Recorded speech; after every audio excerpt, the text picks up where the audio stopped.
आज की कहानी रिश्तों में हुए खून की एक ऐसी कहानी है जो आपको रुला कर रख देगी। लेकिन आज की स्टोरी शुरू करने से पहले मैं हूं संकित और आप देख रहे हैं क्राइम वेयर हाउस की एक और न्यू क्राइम स्टोरी। तो आप इस वीडियो को सबसे पहले लाइक कर चैनल को सब्सक्राइब जरूर कर लें। तो चलिए शुरू करते हैं आज की स्टोरी। कानपुर में एक परिवार रहा करता था। इस परिवार में कुल 4 सदस्य थे। परिवार के मुखिया मुन्ना लाल ये एक सरकारी हथियार बनाने वाली कंपनी में काम किया करते थे और ये अपनी नौकरी से 2-3 साल पहले ही रिटायर हुए थे। इनकी उम्र अभी 61 साल थी। इसके अलावा इनके परिवार में उनकी पत्नी जिनका नाम राजदेवी था, राजदेवी की उम्र तकरीबन 55 साल थी। इसके अलावा घर में उनका एक बेटा अनूप जिसकी उम्र करीब 31 साल थी और एक बेटी जिसका नाम कोमल की उम्र 25 साल। परिवार में सब कुछ अच्छा चल रहा था। परिवार काफी पैसे वाला था। मुन्ना लाल के पास काफी प्रॉपर्टीज थी। फिर 2017 में मुन्ना लाल के इकलौते लड़के अनूप की शादी हुई। लेकिन शादी के एक हफ्ते बाद ही कुछ ऐसी चीजें हुई जिससे अनूप की पत्नी घर छोड़कर अपने मायके चली गई। इसके बाद वो कभी आई नहीं। फिर दोनों तरफ से कोर्ट में मामला चला। अनूप ने अपनी पत्नी पर कुछ और इल्जाम लगाया और अनूप की पत्नी और उसके घर वालों ने अनूप पर कुछ और इल्जाम लगाया। फिर जून 2022 में अनूप की पत्नी के घर वालों ने कोर्ट में सुनवाई के दौरान 50 लाख मुआवजे की मांग की। फिर इसी दौरान अनूप के साले ने मुआवजा ना देने पर जान से मारने की धमकी भी दे दी। फिर अनूप और अनूप के पिता मुन्ना लाल 50 लाख रुपए देने के लिए तैयार हो जाते हैं। अब 50 लाख रुपए की बात सुनकर कोमल सोचती है कि मेरे पापा के पास बहुत पैसे हैं। फिर 5 या 6 जुलाई 2022 की रात को तकरीबन 2:30 बजे कोमल अपने भाई के रूम का दरवाजा बड़े जोर जोर से पीटती है। भाई फिर नींद से उठता है। फिर कोमल कहती है कि घर में 3 नकाबपोश घुस आए हैं और मैंने अभी अभी उन तीनों को भागते हुए देखा है और वो मम्मी पापा के कमरे से निकले हैं। फिर अनूप कोमल के साथ ऊपर वाले रूम में पहुंचता है जहां पर उसके माँ बाप सोते थे। रूम में पहुंचकर अनूप देखता है कि उसके माँ बाप की लाश पड़ी है। दोनों का गला जो था वो किसी तेजधार हथियार से काटा गया था। चारों तरफ फर्श पर खून ही खून फैला हुआ था। फिर दोनों भाई बहन अनूप और कोमल ने शोर मचाया और फिर कुछ पड़ोसी भी इनकी आवाज सुनकर आ गए। फिर इनके किसी पड़ोसी ने ही रात में ही पुलिस को इस घटना की सूचना दे दी। फिर थोड़ी देर बाद पुलिस भी मौके पर पहुंच गई। फिर कोमल और अनूप की ऐसी हालत नहीं थी कि जिससे पुलिस उन दोनों से पूछताछ कर सके।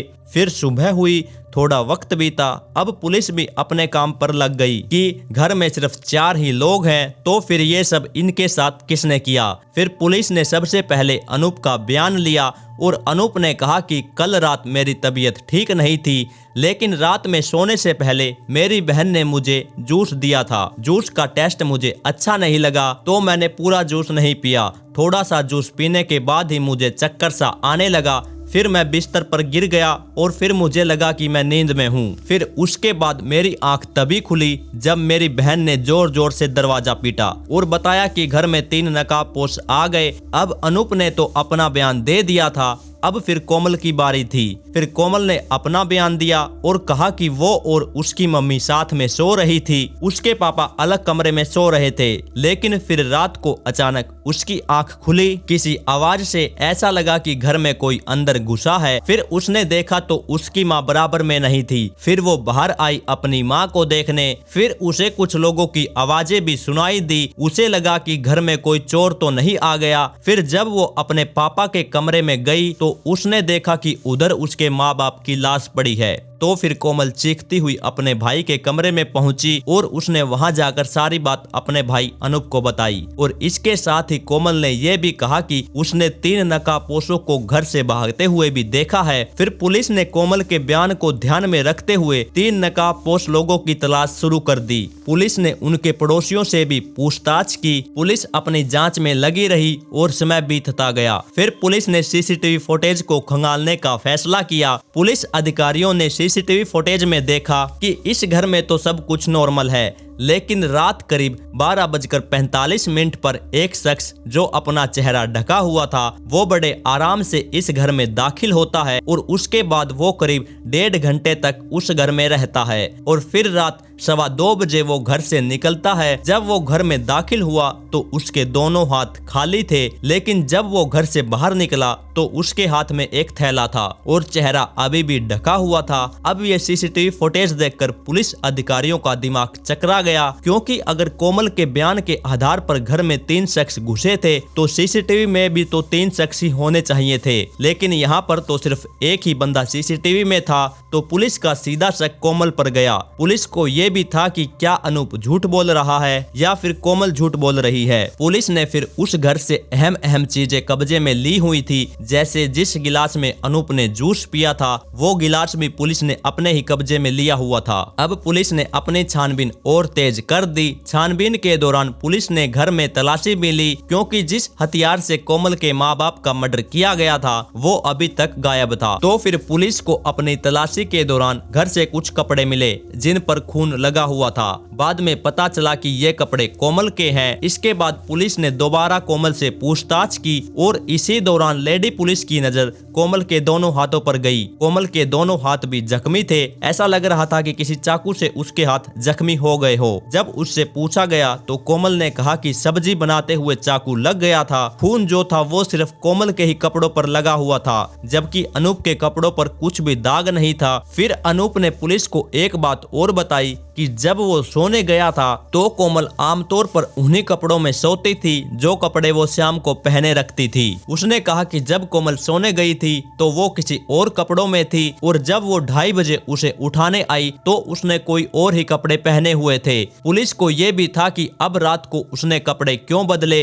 अब ये सारी चीजें जानने के बाद पुलिस का शक कोमल पर हो गया। पुलिस ने सोचा कुछ तो गड़बड़ है। इसके बाद फिर पुलिस ने कोमल के CDR कॉल डिटेल्स रिकॉर्ड को खंगाला। पुलिस को पता चला कि उस दिन कोमल ने 24 घंटों में से 17 घंटे बात की थी और वो 17 घंटे उसने सिर्फ 2 लोगों से बात की थी। उनमें से एक का नाम था रोहित और दूसरे का नाम था राहुल। राहुल जो था वो इंडियन आर्मी में था और उस वक्त वो मुंबई में पोस्टेड था और राहुल का छोटा भाई था रोहित, जो यही कानपुर में ही रहता था। पुलिस ने फिर राहुल और रोहित के बारे में पता लगाना शुरू किया। पुलिस को अब ये साफ हो गया था कि कोमल कुछ न कुछ झूठ जरूर बोल रही है। इसके बाद पुलिस ने कोमल से सख्ती से पूछताछ की और फिर कोमल टूट गई और उसने फिर पूरी कहानी सुनाई। पूरी कहानी कुछ इस तरह से थी। मुन्नालाल और राजदेवी को जब लड़का हुआ अनूप के रूप में और जब अनूप को हुए 5 साल बीत गए और इनको कोई दूसरी औलाद नहीं हुई और मुन्नालाल और राजदेवी दोनों ये चाहते थे कि उनको एक बेटी हो।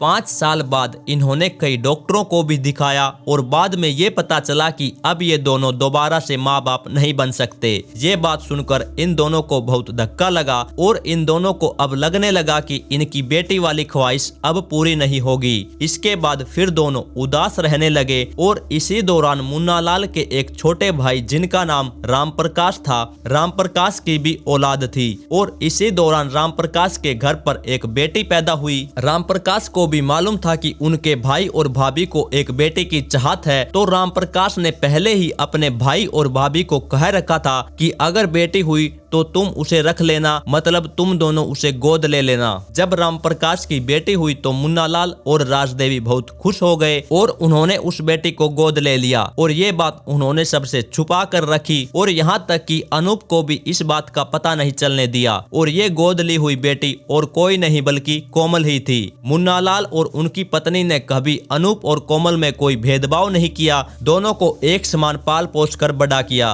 और जब कोमल 23 साल की हुई और 2021 के शुरुआत में कोमल को ये पता चल गया कि मुन्नालाल और राजदेवी उसके असली माँ बाप नहीं हैं, बल्कि उन्होंने उसको गोद लिया हुआ है और उसे ये भी पता चल गया कि वो रामप्रकाश यानी अपने चाचा की बेटी है। इसके बाद से कोमल के दिमाग में ये बातें आनी शुरू हो गई कि शायद मैं गोद ली हुई हूँ, इसलिए मेरे माँ बाप दोनों अनूप को ज्यादा प्यार करते हैं, उसकी हर ख्वाहिश पूरी करते हैं और जब वो फोन यूज करता है तो उसको कम डांटते हैं और जब मैं फोन यूज करती हूँ तो मुझे ज्यादा डांटते हैं। ये सब बातें अब कोमल के दिमाग में चलने लगी और इससे ठीक 1 साल पहले कोमल की मासी के घर पर कोई फंक्शन था जहां पर कोमल को भी बुलाया गया था और राहुल भी कोमल की मासी के किसी रिश्तेदारी में था, इसलिए राहुल को भी बुलाया गया और वो भी फंक्शन में पहुंचा और कोमल भी वहां गई और वहां उसकी मुलाकात पहली बार राहुल से हुई। कोमल को पता चला कि राहुल इंडियन आर्मी में है। दोनों की मुलाकात हुई। इसके बाद कोमल वापस अपने घर आ गई और राहुल भी चला जाता है। फिर दोनों इंस्टाग्राम पर एक दूसरे की आईडी को सर्च करते हैं और उसके बाद इंस्टाग्राम के जरिए एक दूसरे से फिर मिलते हैं। उसके बाद फिर ये दोनों अपने नंबर एक्सचेंज करते हैं। फिर धीरे धीरे दोनों में दोस्ती हो जाती है और दोस्ती फिर प्यार में बदल जाती है। अब दोनों एक दूसरे को प्यार करने लगते हैं। कोमल को अब ये भी था कि उसके घर वाले उसकी शादी राहुल से नहीं करेंगे। फिर उसके मन में ये भी था कि वो अपने माँ बाप को मना लेगी कैसे न कैसे करके, और ये बात तब की थी जब उसको मालूम नहीं था कि वो गोद ली हुई बेटी है। अब जैसे ही उसको असल सच्चाई मालूम हुई तो उसने ये बात सबसे पहले राहुल को बता दी। कोमल को अब ये भी था कि जैसे ही उसकी शादी होगी तो अपने माँ बाप की प्रॉपर्टी में से उसको कुछ भी नहीं मिलेगा, क्योंकि वो तो गोद ली हुई बेटी है और सारी प्रॉपर्टी जो है वो अनूप को मिल जाएगी, क्योंकि मुन्नालाल ने अपनी नौकरी से रिटायर होने से पहले काफी प्रॉपर्टीज जोड़ी थी। मुन्नालाल जो थे वो करोड़ों के मालिक थे। फिर कोमल प्लान बनाने लगी कि सारी प्रॉपर्टी भी उसकी हो जाए और उसकी शादी भी राहुल से हो जाए। और फिर इसी दौरान जून का महीना आता है और कोर्ट में जो उसकी भाभी का मामला था और उसमें मुन्नालाल 50 लाख का मुआवजा देने को भी तैयार हो जाते हैं। इस बात से कोमल ने 2 सीख ली, एक तो धमकी वाली और दूसरा 50 लाख रुपए वाली। कोमल को ये भी था कि उसके माँ बाप के पास काफी पैसे हैं। इसके बाद ही कोमल ने प्लान बनाना शुरू किया और इस प्लान में उसने राहुल को भी शामिल कर लिया। राहुल ने फिर अपने छोटे भाई रोहित को भी इस साजिश में शामिल कर लिया। उसके बाद उन तीनों ने ये प्लान बनाया कि कोमल के माँ बाप का कत्ल करेंगे और अनूप को इस केस में फंसा देंगे और फिर अनूप की भी मौत दिखा देंगे कि उसने अपने माँ बाप को मारकर खुदकुशी कर ली। फिर राहुल ने बताया कि बेहोशी की दवा का जुगाड़ करेंगे और तीनों को देंगे। सबसे पहले कोमल के माँ बाप को मारेंगे, फिर अनूप को बेहोशी में ही फांसी पर लटका देंगे और ऐसा दिखा देंगे कि उसने अपने माँ बाप को मारकर खुदकुशी कर ली है। इसके बाद राहुल ने बेहोशी की दवा का इंतजाम किया। राहुल ने फिर अपने भाई रोहित को कोमल की मदद के लिए भेज दिया। फिर 5 या 6 जुलाई की रात को कोमल अपने माँ बाप और अपने भाई अनूप को जूस पिलाती है और उस जूस में उसने बेहोशी की दवा मिलाई हुई थी। कोमल के माँ बाप सारा गिलास खत्म कर देते हैं और थोड़ी ही देर बाद वो बेहोश हो जाते हैं। लेकिन अनूप जब जूस पीता है तो उसको वो जूस थोड़ा कड़वा लगता है और इस कारण ही अनूप थोड़ा ही जूस पीता है और बाकी का गिलास वहीं पर रख देता है। फिर वो सो जाता है। फिर कोमल चेक करती है कि उसके भाई ने पूरा जूस नहीं पिया, लेकिन कोमल ने इसका भी रास्ता निकाला हुआ था। फिर इसके बाद 2:45 पर रोहित चुपके से घर में आता है और फिर दोनों माँ बाप के कमरे में जाते हैं। लेकिन जैसे ही रोहित ने कोमल के माँ बाप पर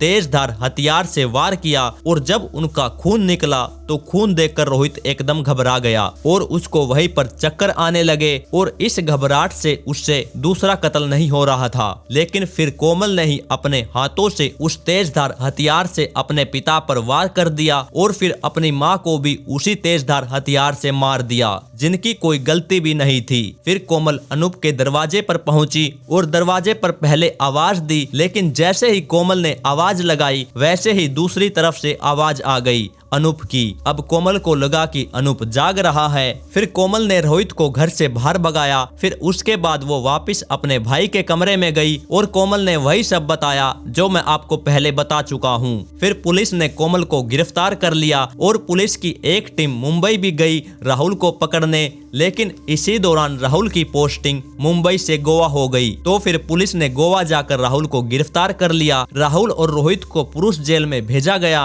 और कोमल को महिला जेल में भेजा गया। लेकिन जब कोमल जेल पहुंची तो इससे पहले ही इसकी कहानी जेल पहुंच चुकी थी और जेल में जितनी महिलाएं थी वो सब गुस्सा थी और कहीं वे कोमल पर हमला ना कर दे, इसलिए कोमल को सबसे अलग रखा गया। उन सब को कोमल पर बहुत गुस्सा था। वो सब उसको बस एक ही ताना मार रही थी कि तूने जो किया है इसके बाद शायद कोई भी माँ बाप किसी को गोद लेने से पहले 10 बार सोचेगा। अब इसमें हैरान कर देने वाली बात यह भी है कि ये सारी वारदात रविवार और सोमवार को हुई थी और उसके एक दिन बाद ही यानी मंगलवार को मुन्नालाल और उनकी पत्नी ने कोमल के लिए एक लड़का ढूंढा हुआ था और मंगलवार को वो लड़के वाले कोमल को देखने आने वाले थे और शादी की बात तय होनी थी, रिश्ता पक्का होना था। लेकिन उससे एक दिन पहले ही कोमल ने सिर्फ प्रॉपर्टीज के चलते अपने ही माँ बाप को, जिन्होंने बड़ी ख्वाहिश से उसको गोद लिया था, मौत के घाट उतार दिया। तो बस दोस्तों यही कहानी थी आज की। इस कहानी के बारे में आपकी क्या राय है, आप मुझे कमेंट करके जरूर बताइएगा। और अगर आप सबको क्राइम की स्टोरी सुनना पसंद है तो आप इस चैनल को सब्सक्राइब जरूर कर लें, क्योंकि मैं ऐसे ही क्राइम स्टोरीज इस चैनल पर लेकर आता रहता हूं। तो जल्द ही मिलेंगे एक और नई क्राइम स्टोरी के साथ।